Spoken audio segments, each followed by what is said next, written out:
I want people to have extraordinary experiences, create extraordinary memories that will create an extraordinary legacy and leave an extraordinary impact. And that's what the Warriors for Humanity hopes to do. Plant the Planet Games is an example of that, where we brought 50 players, male and female, for the first ever historic trip. It was an extraordinary trip. They had an extraordinary experience.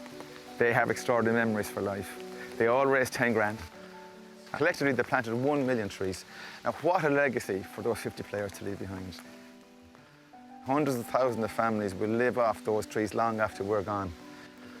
And the families are trained and educated to live off those trees. Food crops, cash crops, nitrogen in the soil, shelter belts, reforestation, rehabilitation of degraded soil.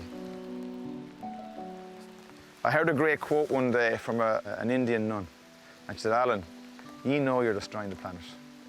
And she said, "You know, it's going to be way tougher for our children and our children's children to live in this world."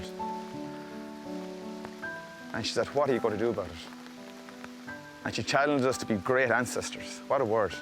And I suppose that's what Warriors for Humanity is. It's challenging people to become brilliant ancestors. That we act now for our future children and our children's children.